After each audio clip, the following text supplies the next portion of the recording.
नमस्कार बच्चों, आप सभी का स्वागत है। आज हम पढ़ेंगे इकाई 9 कुत्ते की सीख। और इस विधा का प्रकार है कविता। और इसके जो कवि हैं उनका नाम है रामधारी सिंह दिनकर, जिन्होंने इस कहानी को काव्य के रूप में प्रस्तुत किया है।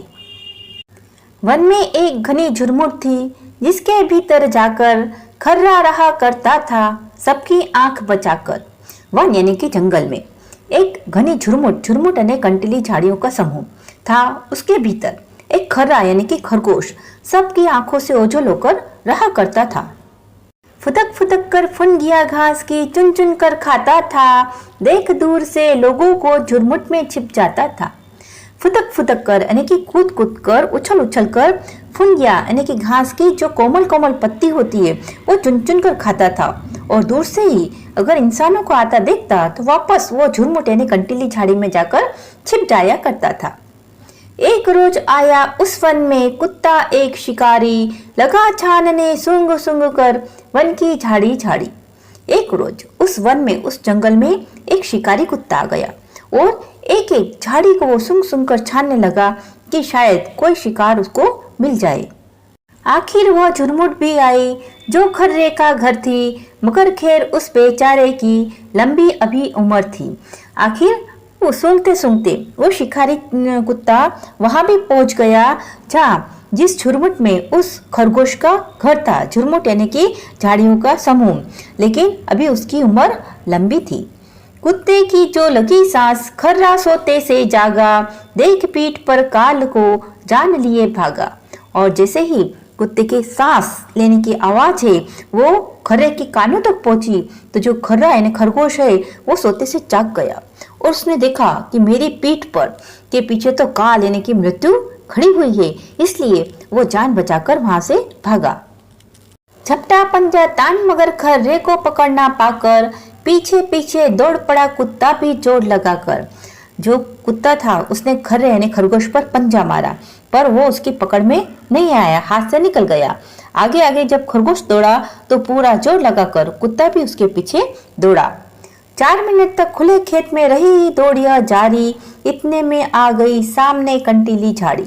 खुले खेत में 4 मिनट तक दौड़ जारी रही, आगे आगे खरगोश, पीछे पीछे कुत्ता, और दौड़ते दौड़ते अचानक सामने एक कंटीली यानी कांटे वाली झाड़ी सामने आ गई।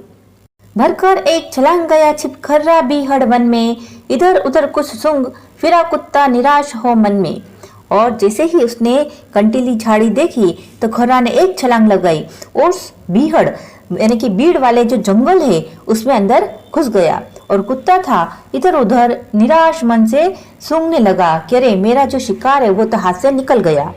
एक लोमड़ी देख रही थी यह सब खड़ी किनारे, कुत्ते से बोली मामा तुम तो खर्रे से हारे। और जो कुत्ते और खरगोश की दौड़ है जो खेत में चल रही थी, तो जो एक लोमड़ी है खेत के किनारे खड़े होकर यह सब देख रही थी। और जब खरगोश बीहड़ वन में चला गया और कुत्ता इधर उधर देखता रहा तो वो कुत्ते से बोली मामा तुम तो एक खर्रे यानी खरगोश से हार गए।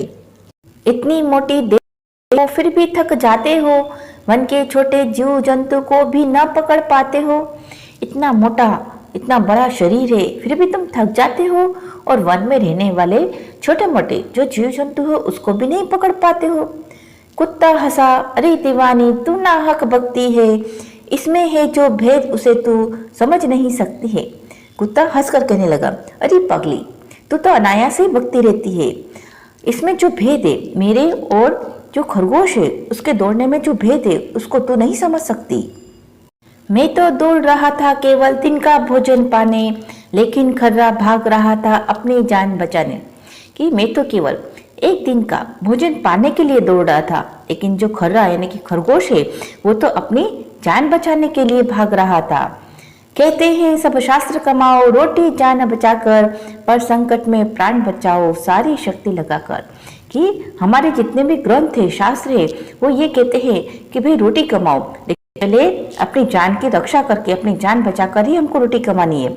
लेकिन हाँ, संकट में अगर हमारा प्राण आ जाए तो हमको सारी शक्ति लगाकर अपनी जान बचानी चाहिए।